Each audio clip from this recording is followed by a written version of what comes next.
World War I supposedly began with one bullet. But one bullet cannot explain 65 million men being mobilized for war. It cannot explain why the most powerful nations on Earth had spent decades building enormous armies, launching battleships, financing rival empires, competing for colonies, and preparing for a conflict that would eventually consume an entire generation. On the 28th of June 1914, Archduke Franz Ferdinand was assassinated in Sarajevo. That mattered. The assassination triggered the crisis that followed, and without it, the events of that summer might have unfolded very differently. But Sarajevo explains the spark. It does not explain why Europe was already covered in fuel, because long before anyone pulled a trigger in Sarajevo, another struggle had been unfolding across Europe. Germany was rising faster than almost anyone had expected. Britain was watching its industrial dominance slip away. Banks were financing governments and massive infrastructure projects. Arms manufacturers were selling increasingly destructive weapons. Empires were competing for colonies, markets, trade routes, and raw materials. And one railway stretching toward Baghdad threatened to rearrange the economic balance between Europe and the Middle East. Then oil entered the equation. Suddenly, the competition was no longer simply about prestige or flags on a map. It was about who would control the resources and transportation networks that could determine the next century of global power. That is why the most important question about World War I is not simply who fired the first shot. It is something much more uncomfortable. Why was Europe so ready to explode when that shot was fired? To answer that, we have to leave Sarajevo behind. We have to go back decades before 1914 into factories, banks, shipyards, colonial markets, and government offices where another kind of war was already underway. A war over industry, a war over capital, a war over markets, and eventually, a war over who would dominate the modern world. Because the deeper story of World War I does not begin with an assassin. It begins with a balance of power that was quietly breaking apart. To understand why Europe became so dangerous, forget the map for a moment. Look at the balance sheet. By the 1890s, Europe was going through an extraordinary industrial transformation. Factories were expanding, steel production was exploding. New chemical and engineering industries were reshaping national economies. And no country was changing faster than Germany. Germany had only become a unified nation in 1871, following the Franco-Prussian War. Yet within a single generation, it transformed itself from a collection of largely agricultural states into the most formidable industrial power on the European continent. The numbers were impossible to ignore. By 1913, Germany was producing more steel than Britain, France, and Russia combined. German chemical companies dominated global markets. German engineering had become admired around the world. And Germany itself was getting much bigger. Its population had grown from roughly 41 million people at unification to nearly 67 million on the eve of war. This was not simply the rise of another European country. It was the arrival of a new industrial giant. And across the North Sea, Britain was watching. For more than a century, Britain had occupied a position no other power could match. Its empire covered roughly a quarter of the world's landmass. Its navy controlled the seas. The pound sterling sat at the center of international finance. London was the nerve center through which enormous amounts of global capital moved. Britain had built a worldwide system around its industrial, financial, and naval superiority. But now something was changing. In 1870, Britain had produced nearly one-third of the world's manufactured goods. By 1913, its share had fallen to around 14%. Germany had climbed to roughly 15%. That difference may sound small. Politically, it was enormous. The country that had once dominated global manufacturing was being overtaken by a nation that had barely existed 4 decades earlier, and British leaders understood what was at stake. Britain's position rested on 2 great pillars: naval supremacy and financial dominance. If another European power became strong enough to challenge either one, Britain's imperial system could eventually begin to crack. Germany was beginning to look like exactly that kind of challenger. But this transformation also created a problem for Germany. Industrial growth produced ambition. Factories needed resources. Businesses needed customers. Investors needed somewhere to put their capital. And a rapidly growing Germany increasingly looked beyond Europe for all 3. That brought the country to a crossroads. The man who had built the German state understood the danger. Otto von Bismarck knew Germany's geography was unforgiving. France sat to the west. Russia sat to the east. A reckless Germany could easily create the very coalition that would eventually surround it. So, Bismarck practiced restraint. He managed rivalries. He built alliances. and he avoided throwing Germany fully into the imperial competition, consuming the other European powers.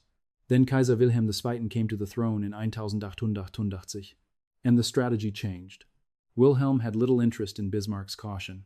He dismissed him and embraced a new vision known as Weltpolitik, or world policy. Germany would no longer accept the role of a powerful but primarily continental state. It wanted colonies. It wanted a world-class navy. It wanted influence far beyond Europe. It wanted, in the language of the era, its place in the sun. This is usually where the story becomes one about German militarism. But that explanation misses something important. Germany did not simply want more power because its leaders enjoyed power. Behind the battleships, flags, and imperial speeches was another pressure. Germany's industrial machine had become enormously successful, and now that machine needed somewhere to go.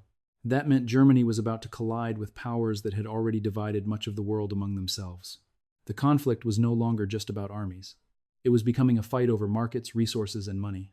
Look at the colonies controlled by Europe's established empires, and the economic logic becomes much clearer. Britain, France, Belgium, and the Netherlands had already claimed vast territories across Africa and Asia. These colonies were often presented in the language of national glory, prestige, and civilization. But economically, they offered something far more valuable: rubber, tin, copper, cotton, oil, cheap labor, new customers, and markets that could be shaped around the interests of the imperial power that controlled them. Germany had entered this competition late. By the time German industry was ready to expand on a global scale, much of the table had already been divided. That created a basic problem. Germany's economy was growing rapidly, but many of the markets and resources its industries wanted were tied to rival empires. The British economist John Atkinson Hobson recognized the larger pattern. In 1902, he published a major work on imperialism. His argument challenged the comfortable language surrounding empire. The new imperialism, Hobson argued, was not simply the product of patriotism or a desire to spread civilization. It was deeply connected to capital. As industrial economies matured, wealthy investors accumulated money that needed profitable places to go. Returns at home could become less attractive. Foreign territories offered new opportunities. Colonies could provide cheap resources, inexpensive labor, infrastructure projects, and customers who existed inside an economic system controlled by the imperial power. And Germany had enormous pools of capital looking for exactly those opportunities. At the center of German finance were powerful institutions, sometimes called the 4D banks: Deutsche Bank, Dresdner Bank, Diskontogesellschaft, and Darmstädter Bank. These banks were not passive observers of Germany's rise. They helped finance the industrial expansion that was transforming the country. And as German economic ambitions grew, they increasingly looked outward. This is where the familiar story of World War I begins to change. Because one of the most ambitious expressions of German economic expansion was not a battleship. It was not an army. It was a railway. And on paper, it looked like an infrastructure project. In reality, its implications were enormous. The story began in 1888, the same year Wilhelm II took the throne. A German consortium led by Deutsche Bank secured a concession from the Ottoman Empire to construct a railway connecting Istanbul with Ankara. At first, there was nothing particularly revolutionary about that. The Ottoman Empire needed infrastructure. German investors saw opportunity. A railway connecting the Ottoman capital with the Anatolian interior could easily be understood as a commercial project. But that was only the beginning. The larger vision stretched much farther. The railway could eventually run from Berlin through the Balkans, across Anatolia, through Mesopotamia, into Baghdad, and finally toward Basra on the Persian Gulf. Now imagine that line on a map. Industrial Germany connected by land to the Middle East. German goods moving east, resources moving west, and the entire system operating without depending on one of the most important strategic choke points controlled by Britain, the Suez Canal. Suddenly this was no longer just a railway. It was a potential alternative to a major piece of Britain's imperial architecture. And if that had been the only issue, the project would already have been enough to alarm London. But beneath the territory toward which those rails were moving lay something that was about to become far more important than anyone had imagined. Oil. And once oil entered the story, the Berlin-to-Baghdad Railway stopped looking like an ambitious transportation project. It started looking like a challenge to the balance of global power. Britain had understood the strategic value of the Suez Canal long before Germany began pushing rails toward Baghdad. In 1875, Prime Minister Benjamin Disraeli, with financing from the Rothschild banking family, purchased the Egyptian government's shares in the canal. The reason was obvious. Suez was not simply a shortcut through the desert. It was one of the arteries of the British Empire. It connected Britain more directly to the eastern parts of its imperial system and strengthened Britain's position along one of the most important commercial routes in the world. Now Germany was helping build something that could bypass it. If the Berlin-to-Baghdad Railway reached the Persian Gulf, Germany could have an overland connection from the heart of Europe toward the Middle East. German industry would gain another route into Eastern markets. German capital would gain access to new opportunities, and Britain would face a competitor operating outside one of the strategic corridors it had worked so hard to control. Then came oil. In 1620 petroleum was discovered at Masjid-i Suleiman in Persia, in what is now Iran. Suddenly, the Middle East looked different. This was happening at exactly the moment when oil was becoming strategically critical. Britain was already moving the Royal Navy away from coal and toward oil under First Lord of the Admiralty Winston Churchill. That change carried an obvious consequence. A navy dependent on oil needed reliable access to oil. The question of who controlled petroleum supplies was becoming a question of military power. The Anglo-Persian Oil Company was established in 1909. By 1914, only weeks before Europe went to war, the British government would take a controlling stake. Britain had recognized where the future was heading. But the petroleum potential of Mesopotamia, particularly around Mosul and Kirkuk, remained unresolved. And look again at where the German-backed railway was heading, toward Baghdad, toward Basra, toward the Persian Gulf, and toward a region whose oil could become strategically priceless. From London's perspective, the implications were hard to ignore. The railway threatened more than transportation. It potentially challenged the strategic value of Suez. It could strengthen German influence inside the Ottoman Empire. It could improve Germany's access to Middle Eastern markets. And it might eventually give Germany a powerful position near petroleum reserves that mattered increasingly to Britain's navy and empire. This is why a railway almost completely absent from many popular explanations of World War I deserves so much attention. It connects several struggles that are usually taught separately: industrial competition, imperial rivalry, finance, transportation, oil, military power. They were becoming parts of the same problem. And Britain was not the only country watching. Russia had its own reason to worry. A growing German presence through the Ottoman Empire threatened areas Russia considered strategically vulnerable, particularly around the Caucasus and Central Asia. France was concerned for another reason. French money was already deeply tied to both the Ottoman world and Russia. By 1914, French investors held approximately 20 billion francs in Russian government bonds. Think about what that meant. France and Russia were connected by more than diplomacy. French wealth was tied to the survival and strength of the Russian state. If Russia weakened, French investors had something very real to lose. And this is where the traditional explanation of Europe's alliance system begins to look incomplete. Yes, Europe was divided into rival alliances. Yes, those alliances mattered enormously, but they did not exist in an economic vacuum. Money crossed borders alongside diplomatic commitments. Loans financed governments. Capital financed railways. Investments connected one country's financial interests to another country's political survival. The Triple Entente of Britain, France, and Russia was therefore more than a military alignment. It also rested on powerful financial relationships and overlapping economic interests. Germany, Austria-Hungary, and Italy were trying to maintain a competing sphere of power. So by the years immediately before 1914, Europe was not simply divided into countries that had promised to defend one another. It was becoming divided into competing systems. Behind those systems were factories, banks, railways, markets, colonies, and increasingly oil. The map of Europe showed borders. The balance sheet showed something more dangerous. It showed nations whose economic futures were becoming tied to geopolitical outcomes. That mattered because a crisis involving one power could quickly threaten the interests of another. And once governments began thinking that way, compromise became harder. A concession was no longer just a diplomatic concession. It could mean losing a market, losing influence, losing an investment, losing access to resources, or allowing a rival to become stronger. That is how economic competition begins to take on the logic of a security crisis. But even this does not explain why Europe had become capable of turning a political crisis into industrial slaughter. For that, we have to look at another industry, one that did not merely survive rising tensions. It made money from them, and by 1914, business was booming. The arms race before World War I is usually described as a contest between governments. Britain builds a ship. Germany responds. France expands its army. Russia does the same. One country becomes afraid of another. so it buys more weapons. The rival sees those weapons and becomes afraid in return. That explanation is true, but it leaves out the people selling the weapons. In the 25 years before 1914, the European arms industry entered a remarkable period of expansion. A handful of companies became enormously powerful. Britain had Vickers Sons and Maxim and Armstrong Whitworth. France had Schneider Kraussot. Germany had Krupp, the largest arms manufacturer in the world. These companies occupied a strange position. Their governments depended on them for national defense. But their customers did not always stop at national borders. Krupp was a symbol of German industrial strength, yet its artillery was sold to Belgium, the Netherlands, Romania, the Ottoman Empire, and even Russia.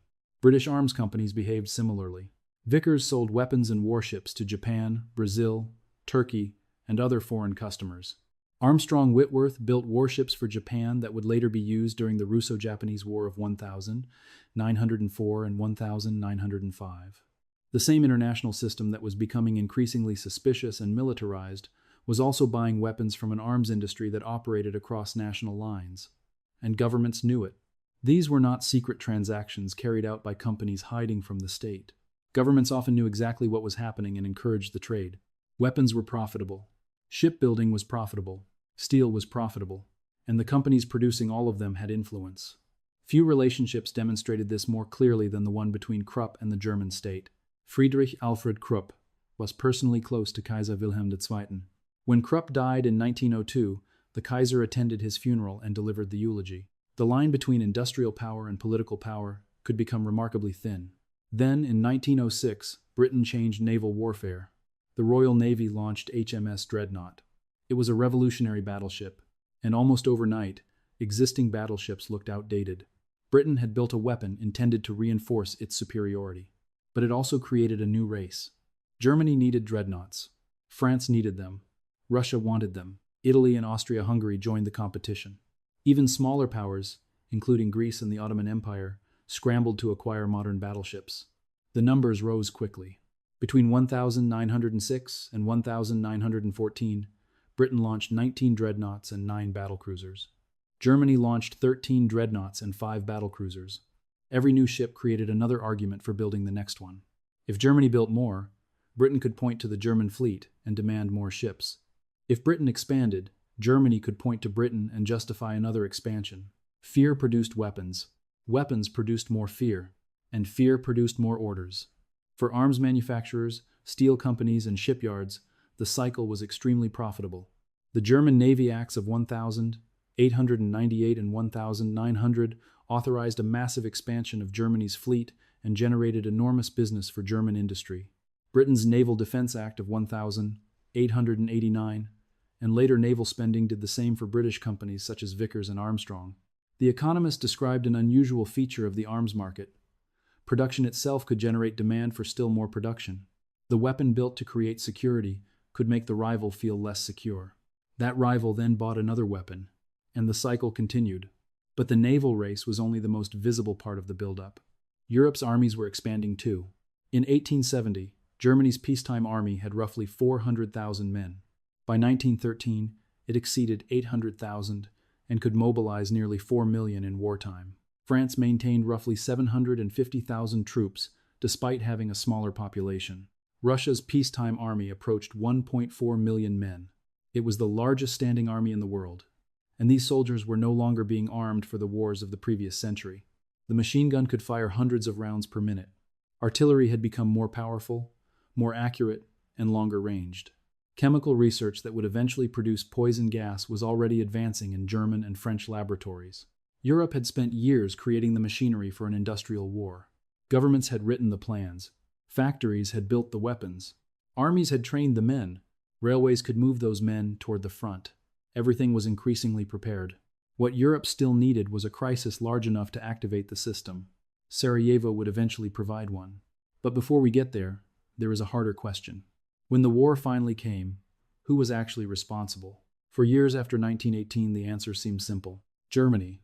Then one historian opened the archives and turned that answer into one of the fiercest historical arguments of the 20th century. After the war ended, the victors gave the question of responsibility a remarkably clear answer. Germany was guilty. That judgment became embedded in Article 231 of the Treaty of Versailles, the famous war guilt clause associated with German responsibility, and the reparations imposed after the conflict. And there was plenty of evidence that appeared to support the case. After Franz Ferdinand was assassinated, Germany gave Austria-Hungary what became known as the blank check, promising essentially unconditional support. Germany declared war on Russia. Then France. German troops violated Belgian neutrality as the German army moved west. Seen from that angle, the case looks straightforward. Germany had encouraged Austria-Hungary. Germany had escalated. Germany had invaded Belgium. Germany had started the war. But history rarely stays that simple. During the 1920s and 1930s, revisionist historians began challenging the idea of exclusive German guilt. Some were supported by the German government. They pointed toward decisions made elsewhere. Russia had mobilized.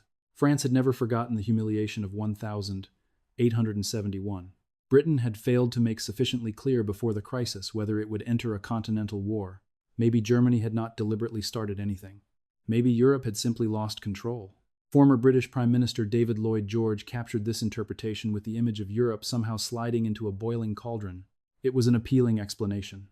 There was no single mastermind, no single villain, just frightened governments, rigid military plans, bad diplomacy, and a chain of mistakes that eventually became impossible to stop. For decades, versions of that interpretation shaped how the war was understood. Then came Fritz Fischer. In 1961, the German historian published a book based on material from German archives that reopened the entire argument. His conclusion was explosive. Germany, Fischer argued, had not merely stumbled into the war. Its leaders had deliberately pursued confrontation. One of the most important documents in Fischer's case became known as the September Program. It was drafted by German Chancellor Theobald von Bethmann-Hollweg on the 9th of September 1914, only weeks after the war had begun. The document laid out German war aims in striking detail. Luxembourg would be annexed. Parts of Belgium and France would come under German control. A huge customs union would be created under German leadership. French colonies in Africa would be seized. Germany would establish a connected colonial empire across the center of Africa. And France would be weakened so severely that it could never again challenge Germany as a great power. The obvious objection was timing. The September Program was written after the war had already begun. Maybe these were simply ambitions created by the sudden prospect of victory. Fischer disagreed. He argued that the program reflected ideas that had been developing for years among German political, military, and industrial elites. In his interpretation, this was not a list invented after Germany found itself at war. It was the culmination of a much longer expansionist project. That changed the argument completely. If Fischer was right, Germany had not been trapped by events. Germany had seen a European crisis as an opportunity. The reaction inside Germany was intense. Conservative historians accused Fischer of attacking his own country's reputation. Gerhard Ritter, one of Germany's most respected historians, reportedly became deeply emotional while discussing Fischer's conclusions. The German government even attempted to stop Fischer from traveling to the United States to present his work. But the argument could not simply be buried. More research followed, and researchers increasingly examined the political, military, and industrial groups that had supported a more aggressive German foreign policy. This is also where the economic story returns. The Pan-German League, one of Germany's most aggressive expansionist organizations, received support from industrialists and landowners who could benefit from territorial expansion. Krupp had an obvious interest in continued military spending. Deutsche Bank stood behind the Berlin-to-Baghdad Railway and had a powerful interest in German influence within the Ottoman Empire. Prussia's Junker landowning class wanted new territory in the east as its economic position weakened. The desire for greater German power did not come from a single group.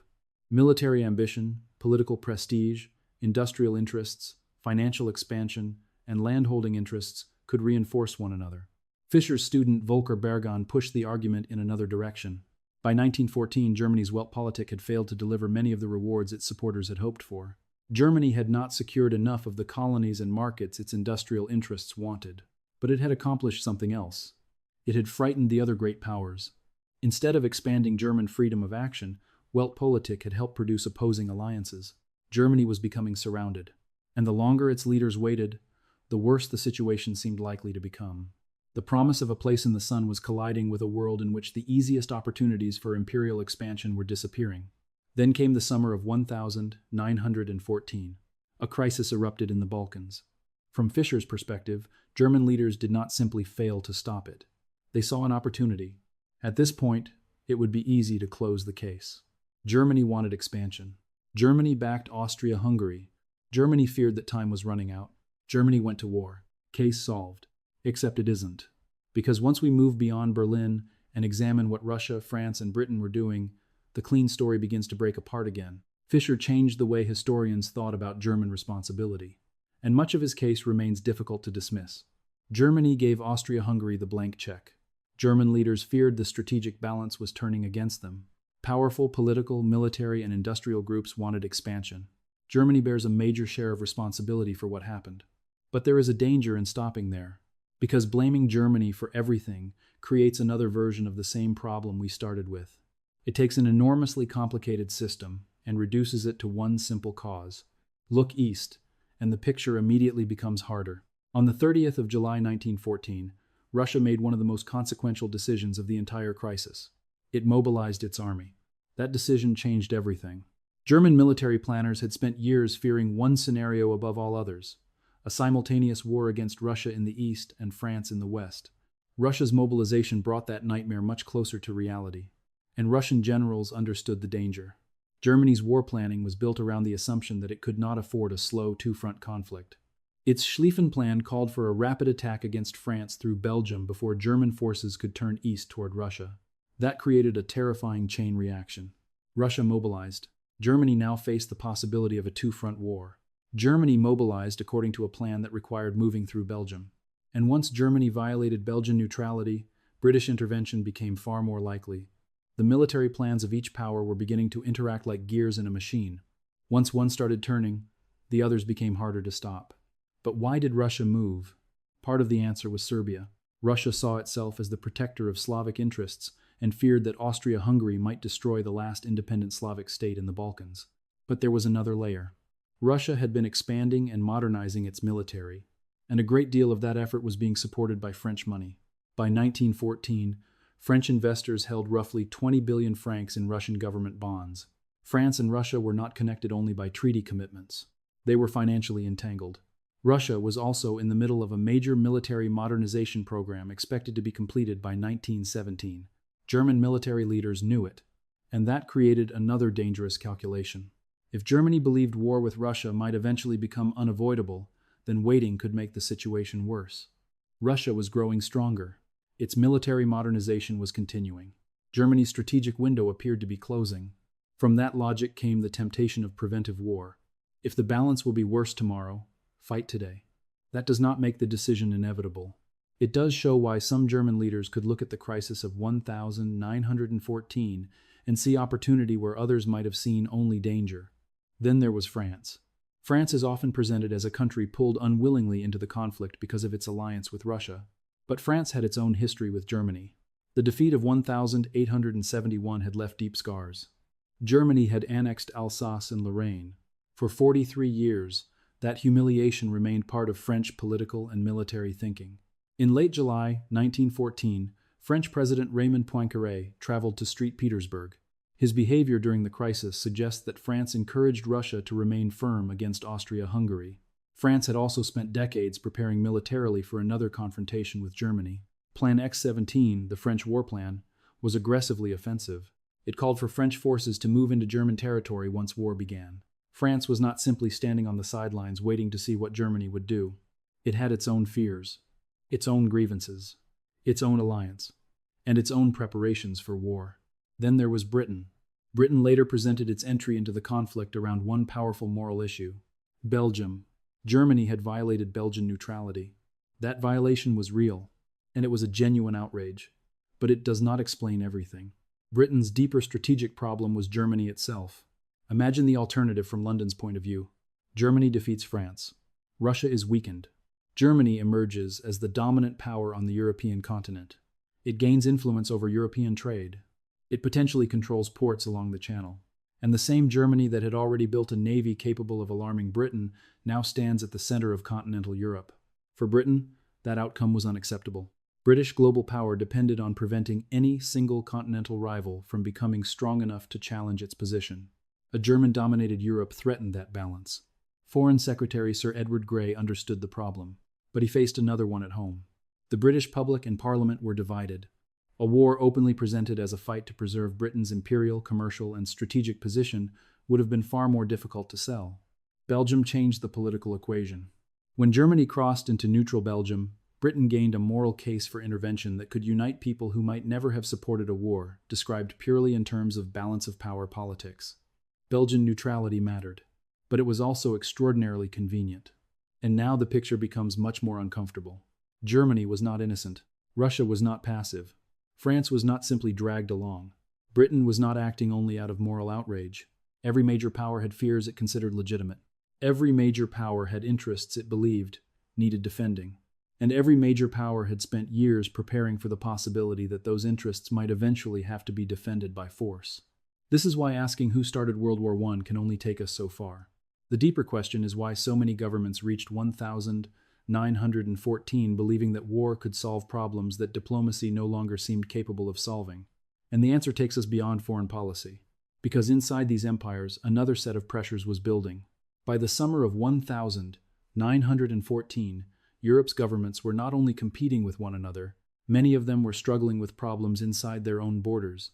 Germany faced growing tension between powerful social groups. The industrial bourgeoisie was rising.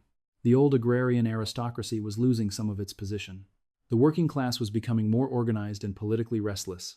German historian Hans Ulrich Wehler later argued that these internal tensions mattered enormously for understanding German foreign policy.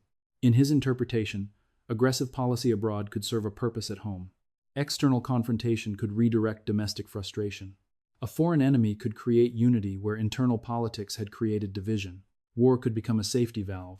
But again, Germany was not alone. Britain was dealing with the Irish question. Labor unrest was growing. The suffragette movement was challenging the political order. France had been deeply divided by the Dreyfus affair and by conflict between the political left and right. Russia had barely escaped the revolution of 1905 and still faced powerful revolutionary movements. Austria-Hungary was struggling to hold together an empire divided by ethnic and national tensions. Every great power had its own internal crisis. And across Europe, influential people were making a dangerous argument. Perhaps an external conflict could create internal unity. Perhaps war could suppress dissent. Perhaps national survival could become more important than political division. That belief connected domestic politics with the international competition already surrounding Europe. And behind much of that competition was an economic system that treated power as something nations could not afford to lose. The arms manufacturers made money as military budgets expanded. Banks financed governments and military modernization. Industrialists wanted access to resources and markets. Railways connected mines to ports, factories to markets, and eventually armies to battlefields. Shipping magnates, steel producers, insurance companies, financiers, and manufacturers all operated inside a world increasingly organized around competition between great powers. This does not mean World War I was secretly created in a boardroom. It does not mean bankers gathered around a table and ordered governments to begin killing millions of people. The reality is more disturbing because it is less simple. The war was fought inside a system these interests had helped create. A system where economic competition increasingly looked like a zero-sum struggle. If one empire gained territory, another lost influence. If one country gained access to a market, another feared exclusion. If one navy grew stronger, another felt less secure. If one alliance expanded its military power, the rival alliance felt pressure to respond. The same pattern kept repeating. Competition produced fear. Fear produced preparation. Preparation created even more fear. And eventually, every government began looking at the others and seeing the same thing. A threat that might become stronger if left alone. That is why Christopher Clark's description of Europe's leaders as sleepwalkers became so powerful. In his 2012 work, Clark argued that the war emerged from decisions made across Europe under conditions of incomplete information, misunderstanding, and disastrous calculation. No single government controlled the entire process. No single decision explains everything. Statesmen moved toward catastrophe without fully understanding how the decisions of one capital would interact with decisions in another. There is something compelling about that picture, but it also creates a problem. Sleepwalkers are not fully conscious of what they are doing, and many of the choices made in 1914 were conscious. German historian Annika Mombauer has criticized interpretations that spread responsibility so widely that deliberate decisions in Berlin and Vienna begin to disappear. That criticism matters, because saying the system was dangerous does not mean individuals had no responsibility, and saying Germany bears more responsibility than any other single power does not mean the surrounding system can be ignored. Both things can be true. Germany played an especially important role in pushing the crisis toward war. But Germany acted in a Europe already shaped by imperial rivalry, industrial competition, military planning, financial entanglement, and fear. That is what makes the origin of World War I so difficult to reduce to a single sentence. The assassination mattered. The alliances mattered. Mobilization mattered. German decisions mattered. Russian decisions mattered. French decisions mattered. British interests mattered. Money mattered. Markets mattered. Empire mattered. And all of those forces collided in the same summer. The men making the decisions were not simply mad. They were not all fools. Many believed they were acting rationally. Germany feared Russia would soon become too powerful. Russia feared Austria-Hungary would crush Serbia. France feared German dominance. Britain feared a Europe controlled by one continental power. Each government could explain why standing back seemed dangerous. Each could find a reason why acting now appeared safer than waiting. And that may be the darkest part of the story. The tragedy was not simply that Europe's leaders failed to see the danger. Many could see it. They understood that a general war could be catastrophic.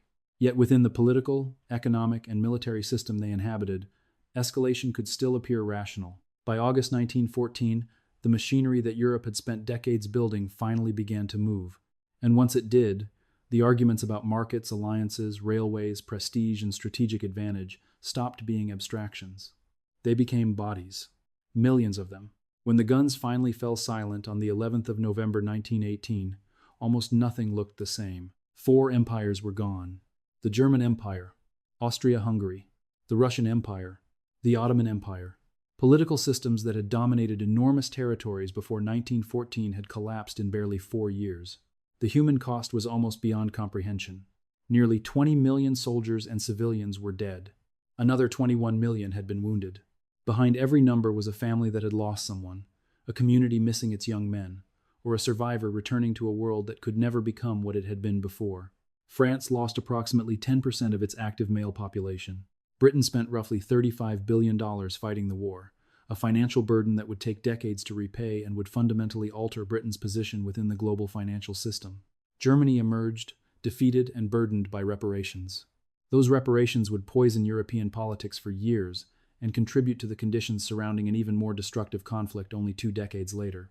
Europe had fought a war over power, and the result was the destruction of much of the world that had gone to war to defend that power. But there was another uncomfortable detail. The institutions and companies tied to the pre-war system did not simply disappear. Krupp survived. Vickers survived. The banks survived. The financial and industrial machinery surrounding great power competition was not destroyed alongside the empires. It changed. It was reorganized. It was restructured. But many of the forces that had made the pre-war world so unstable remained. And that brings us back to the central question. What actually caused World War I? Was it Franz Ferdinand's assassination? Yes, in the sense that Sarajevo triggered the immediate crisis. Was it the alliance system? Yes. Was it German aggression? Germany bears significant responsibility. Was it Russian mobilization? That decision transformed the crisis. Was it French support for Russia? That mattered too. Was it Britain's determination to prevent German domination of Europe? Absolutely. But none of these answers works very well by itself, because each describes one piece of a machine that had taken decades to build. Europe had created enormous industrial economies hungry for resources and markets. It had built empires to secure them. It had created financial relationships that connected national wealth to foreign policy.